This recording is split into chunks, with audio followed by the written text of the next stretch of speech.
नमस्कार दोस्तों, स्वागत है आप सभी का प्रत्येक क्लासेस के यूट्यूब चैनल पर। इस वीडियो के माध्यम से हम जानेंगे कि कैसे कंप्यूटर अनुदेशक के लिए तैयारी करें और कैसे लास्ट ईयर जो स्टूडेंट जिनका सिलेक्शन से रह गए थे, किसी ना किसी कारण से कुछ मार्क्स कम पड़ गए थे, उनको कहाँ मार्क्स वो एक्वायर कर रहे हैं। ठीक है, मैं अपना पर्सनल एक्सपीरियंस बताऊंगा कि मैंने कैसे तैयारी की और कैसे सिलेक्शन लिया इस भर्ती के अंतर्गत। साथ में मैं बताऊंगा कि इस साल जो वैकेंसी में क्या क्या चेंजेस हो सकता है जो 2022 की वैकेंसी की तुलना में था, और साथ में मैं बताऊंगा कि कितने पदों पर ये वैकेंसी हो सकती है इस बार आने वाली जो भर्ती है। देखो, एग्जाम का जो कैलेंडर है वो कैलेंडर में एग्जाम का नाम आ गया, इसका मतलब है कि एग्जाम तो होना ही है। अब कब होगा एग्जाम, तो आपको डेट दे दी गई है। जो डेट है अगस्त 2026 की डेट है। कब की है? अगस्त 2026 की डेट आ चुकी है एग्जाम की। तो तैयारी अभी से करनी जरूरी है। देखो, जैसा कि आपको पता होगा कि लास्ट भर्ती में पद खाली रह गए थे, और पद खाली रहने का मतलब ये नहीं है कि उनको कैंडिडेट नहीं मिले। इसका मतलब है कि पेपर का जो लेवल है वो लेवल अच्छा खासा लेवल आता है।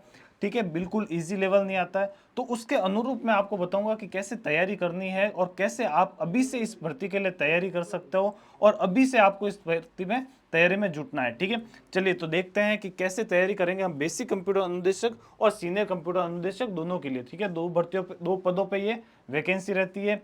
क्या आप दोनों पदों के लिए आप एलिजिबल हो? तो आप देख लेना, अगर दोनों पदों के लिए एलिजिबल होते हो तो आप दोनों पदों के लिए फॉर्म भर सकते हो, एग्जाम दे सकते हो। अलग अलग डेट में ये एग्जाम होने वाला होता है, और जो भी आपको अच्छी लगे, जिस भी पद पर आप जाना चाहो वहां आप जा सकते हो। ठीक है, चलिए, दोनों का ग्रेड पे भी अलग अलग है। ध्यान दीजिएगा, जो बेसिक कंप्यूटर अनुदेशक और वरिष्ठ कंप्यूटर अनुदेशक है उसमें दो पेपर होते हैं। जिसने पेपर को नहीं देख रखा है, जिसने लास्ट ईयर पेपर नहीं दिया है, उसके लिए मैं बता दूं कि दो पेपर होते हैं।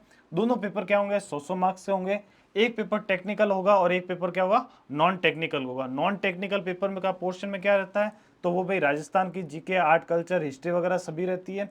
और साथ में क्या रहता है? मैथमेटिक्स और रीजनिंग का पोर्शन रहता है इसके अंदर, फर्स्ट पेपर के अंदर। ठीक है, दोनों में बेसिक कंप्यूटर अनुदेशक और वरिष्ठ कंप्यूटर अनुदेशक दोनों का जो पेपर वन है वो सेम ही है। पेपर वन के सिलेबस में कोई डिफरेंस नहीं है। पेपर टू का जो सिलेबस है वो आगे डिस्कस करते हैं। देखो, दो पेपर होंगे, 200 मार्क्स के होंगे। आप दोनों 100 मार्क्स के दोनों पेपर होंगे, दोनों में 40% लाना जरूरी है। देखो, लास्ट ईयर स्टूडेंट्स का सिलेक्शन क्यों नहीं हुआ था कि भाई फर्स्ट पेपर में तो वो अच्छा मार्क्स लेके आ गए, लेकिन सेकंड पेपर टेक्निकल में उनके 40 नंबर भी नहीं आए, 40% मार्क्स भी नहीं आए। इसीलिए क्या हुआ कि काफी जने किनारे पर रह के, या फिर काफी जनों का सिलेक्शन नहीं हो पाया, और लगभग 3,500 पोस्ट क्या रहेगी?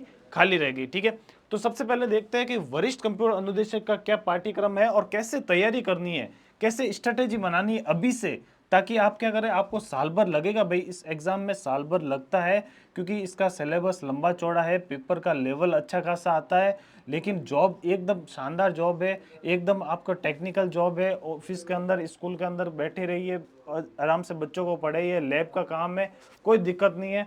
तो सबसे पहले हम देखते हैं पाठ्यक्रम क्या है, तो कैसे तैयारी करनी है पेपर वन के लिए। ठीक है, पेपर वन में मैंने जैसे बताया क्या रहता है सिलेबस। तो सबसे पहले पेपर वन में क्या रहेगा? Art, culture, history, geography, general science और करंट अफेयर। किसके?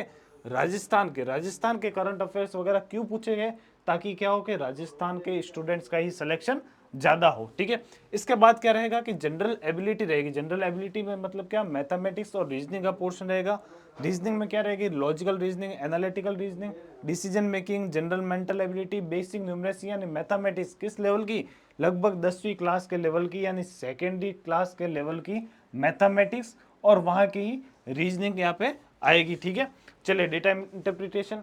पेपर वन क्या है? ज्यादा लंबा चौड़ा नहीं है। पेपर वन में सिर्फ आप अगर मोटा मोटी मैं बोलूँ तो 3 सब्जेक्ट है। क्या रहेगा कि एक तो राजस्थान का पोर्शन है जो कि आर्ट, हिस्ट्री और ज्योग्राफी वगैरह, दूसरा पोर्शन मैथमेटिक्स का, और तीसरा पोर्शन रहेगा रीजनिंग का। तो ये तीनों पोर्शन आप अच्छे से तैयारी कर लेते हो तो पेपर वन आपके लिए बिल्कुल भी टफ नहीं है।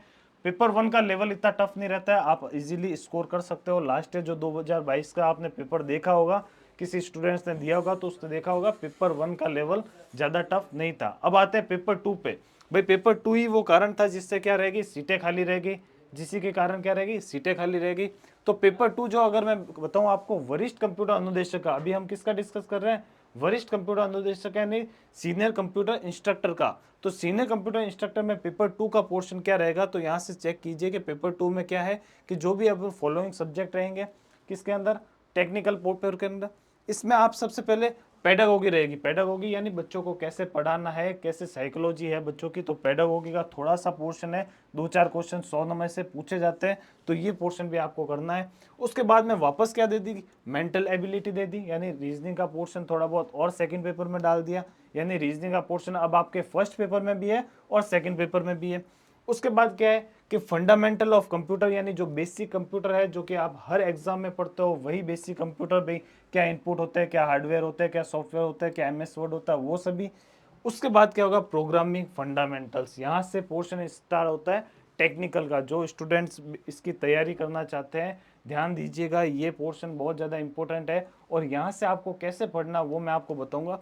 तो प्रोग्रामिंग फंडामेंटल और object oriented programming, programming fundamental object oriented programming आप कहाँ से पढ़ोगे, तो जब मैंने जहाँ से पढ़ा था, मैंने 11th क्लास की जो कंप्यूटर की बुक होती है वहाँ से ये चीज़ उठाई थी। वहाँ से क्या हुआ, ऊप्स का भी अच्छा पोर्शन दे रखा है, फंडामेंटल कंप्यूटर भी देख रखा है और प्रोग्रामिंग के फंडामेंटल्स भी वहाँ से बेसिक से स्टार्ट होते हैं। 11th की जो सीबीएसई या फिर आरबीएसई में तो वैसे नहीं है, सीबीएसई के आप बुक उठाना, सीबीएसई के 11th की बुक उठाना, वहाँ पे ये आपको ऊप्स के कंसेप्ट मिलेंगे। उसके बाद जो पोर्शन है वो क्या है कि डेटा स्ट्रक्चर और एल्गोरिथम है, और साथ में एल्गोरिथम है, डिजिटल लॉजिकल सिस्टम्स है, कंप्यूटर ऑर्गेनाइजेशन आर्किटेक्चर है, ये वाला पोर्शन भी रहता है पेपर 2 के अंतर्गत। ये भी कहाँ मिलेगा आपको, ये भी आपको मिलेगा 11th क्लास की ही कंप्यूटर, 11th क्लास की कंप्यूटर की बुक है, जो कि सीबीएसई की, किसकी, सीबीएसई की जो 11th क्लास की कंप्यूटर की बुक है, वहाँ से पढ़ना आप शुरू करना, वहाँ से आप पढ़ना शुरू करोगे और वहाँ से आपके बेसिक कंसेप्ट पढ़ने शुरू हो गए। उसके बाद क्या करोगे, उसके बाद आप क्वेश्चंस लगाओगे या फिर कोई ऑथेंटिक बुक भी उठा सकते हो।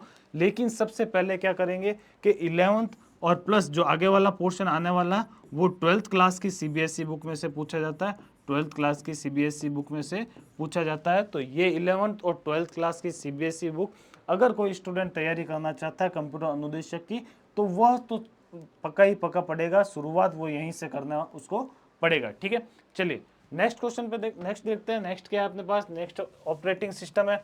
तो ये आपको 12th क्लास की सीबीएसई बुक में मिल जाएगा भाई।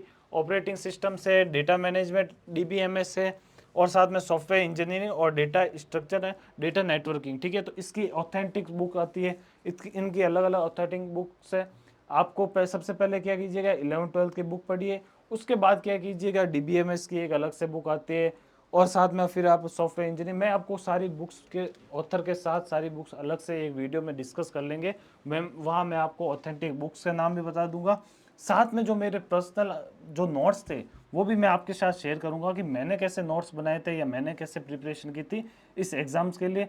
और साथ में मैं आपको क्या करेंगे कि हम यहाँ से प्रत्येक क्लासेस से आपको नोट्स अवेलेबल करवाएंगे, जो कि मेरे को लगता है कि सफिशिएंट होंगे इन पोर्शन के लिए, अगर आप ऑथेंटिक बुक नहीं पढ़ पाते हो या नहीं पढ़ना चाहते हो तो।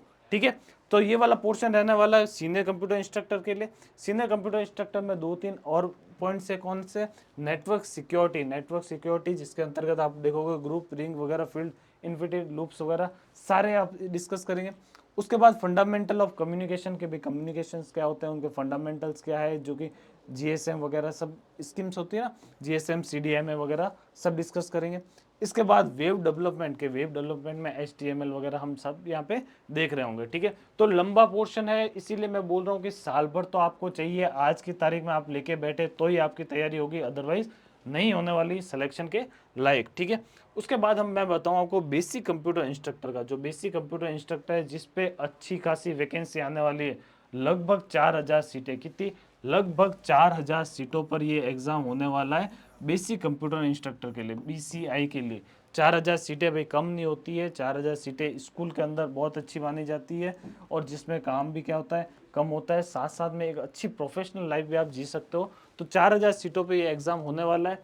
पेपर 1 क्या रहता है, पेपर 1 वही जो सीनियर कंप्यूटर इंस्ट्रक्टर का है, वही पेपर 1 बेसिक कंप्यूटर इंस्ट्रक्टर का रहता है, जिसमें क्या रहेगा, आर्ट एंड कल्चर रहेगी, ज्योग्राफी रहेगी, जनरल साइंस रहेगी, कंप्यूटर के करंट अफेयर्स रहेंगे और राजस्थान के ही संबंधित सारे चीज़ें हैं। ठीक है, उसके बाद क्या रहेगा, तो हम बोलेंगे मैथमेटिक्स रहेगा, रीजनिंग रहेगा, ये वाला पोर्शन रहता है पेपर 1 में।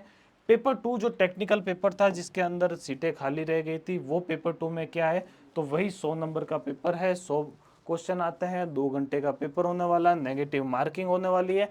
और साथ में अगर मैं बात करूं उसका सिलेबस का, तो सिलेबस भी कुछ हद तक तो क्या है, सीनियर कंप्यूटर इंस्ट्रक्टर जैसा ही है, थोड़ा सा उससे कम है, थोड़ा सा उससे बेसिक है। अब बेसिक मतलब क्या है, देखो ध्यान दीजिएगा। तो सबसे पहले पेडागोगी, तो इसमें भी पूछी जाएगी भाई कि बच्चों को कैसे पढ़ाना। पेडागोगी के 4 से 5 क्वेश्चन पूछे जाते हैं। उसके बाद मेंटल एबिलिटी, जो कि सीनियर कंप्यूटर इंस्ट्रक्टर में भी था, जो कि पेपर 1 में भी था, तो वही मेंटल एबिलिटी पेपर 2 में भी पूछा जाएगा। लगभग 4 से 5 क्वेश्चन पूछे जाते हैं। यहाँ से भी आप स्कोर कर सकते हो कि यहाँ से मैं कैसे पेपर 2 में नंबर लाऊं। तो भाई रीजनिंग कर लो, तो क्या होगा, 4 से 5 क्वेश्चन तो आपके रीजनिंग में पेपर 2 में ही सही हो जाएंगे, ठीक है। इसके बाद फंडामेंटल ऑफ कंप्यूटर, फंडामेंटल यानी नॉर्मल सामान्य जो कंप्यूटर के क्वेश्चन पूछे जाते हैं हार्डवेयर सॉफ्टवेयर MS वर्ड वगैरह से, वह रहेंगे। फिर डेटा प्रोसेसिंग के, डेटा को कैसे प्रोसेसिंग करते हैं, फाइल सिस्टम वगैरह, साथ में वर्ड प्रोसेसिंग, एक्सेल स्प्रेडशीट वगैरह, इसके क्वेश्चन।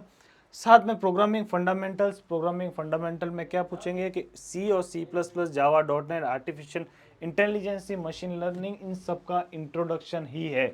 ज़्यादा डीप में प्रोग्रामिंग लैंग्वेजेस नहीं है, ओनली प्रोग्रामिंग के फंडामेंटल्स है। फंडामेंटल्स मतलब क्या हुआ कि सारी लैंग्वेज के फंडामेंटल्स यानी उनका कंसेप्ट, किस कंसेप्ट पे वर्क करता है, वो वाला पोर्शन है। तो भाई यह आपको कहाँ मिलेगा, तो यह भी आपको 11th की CBSE बुक में ही मिलेगा। कहाँ मिलेगा, 11th की जो CBSE बुक है, CBSE बुक है, उसमें ये प्रोग्रामिंग फंडामेंटल्स मिल जाएगा। वहाँ पे कंसेप्ट मिलेंगे, आप कंसेप्ट को पढ़ेंगे, उसके बाद आगे जाएंगे जो ऑथेंटिक बुक्स पे जाएंगे, ठीक है।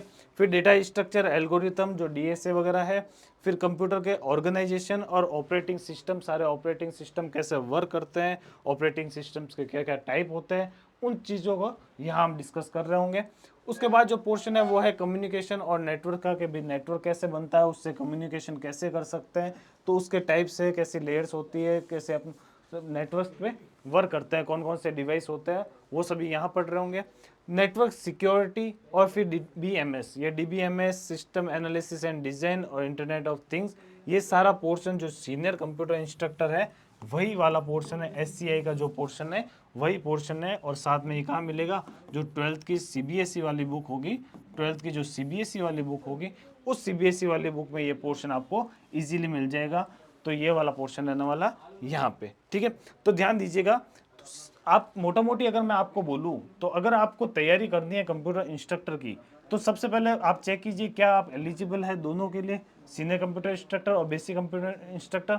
अगर हाँ, तो इसका मतलब है आप लगभग 5000 सीटों के लिए एलिजिबल है, ठीक है। उसमें फिर आप क्या करेंगे कि सबसे पहले उठाएंगे कौन सी, 11th और 12th की बुक, 11th 12th कंप्यूटर की बुक उठाएंगे, CBSE की बुक उठाएंगे, वहाँ से आप फंडामेंटल या बेसिक पढ़ना शुरू करेंगे। उसके बाद आप क्या करेंगे, उसके बाद आप ऑथेंटिक बुक्स उठाएंगे, ऑथेंटिक बुक का रेफरेंस लेंगे, वहाँ से आप पढ़ना शुरू करेंगे। और साथ साथ में क्या करेंगे, साथ साथ में जो नोट्स मेरे द्वारा अवेलेबल करवाए जा रहे हैं, जो प्रतिज्ञा क्लासेस से अवेलेबल करवाए जा रहे हैं, वो नोट्स भी पढ़ेंगे। और जो हमारी क्लासें लगातार चलेगी वो क्लासेस डिस्कस करेंगे हम आपके साथ, ठीक है। लगभग 1 साल का ये प्रोसेस रहने वाला भाई, 1 साल का प्रोसेस रहेगा। अच्छे से तैयारी करोगे तो सिलेक्शन होगा, अदरवाइज सिलेक्शन नहीं होगा। आपको पता है पेपर का लेवल, गेट लेवल का पेपर जो आया था वो पेपर का लेवल रहता है, और उसी पेपर का लेवल इस बार भी रहने वाला है, नो डाउट, ठीक है। चलिए, तो इस वीडियो में इतना ही। इस वीडियो में हमने देखा कि कहाँ कहाँ से हम, कौन कौन सा सिलेबस है, कौन कौन सी बुक्स है जो जहाँ से हम स्टार्ट कर सकते हैं। उसके बाद मैं एक वीडियो लेके आऊँगा जिसमें मैं ऑथेंटिक बुक्स बताऊँगा कि इन बुक्स को आप पढ़िए तो क्या होगा, आपको अच्छा और रेफरेंस मिलेगा इस एग्ज़ाम के लिए, ठीक है। तो इस वीडियो में आज इतना ही, धन्यवाद।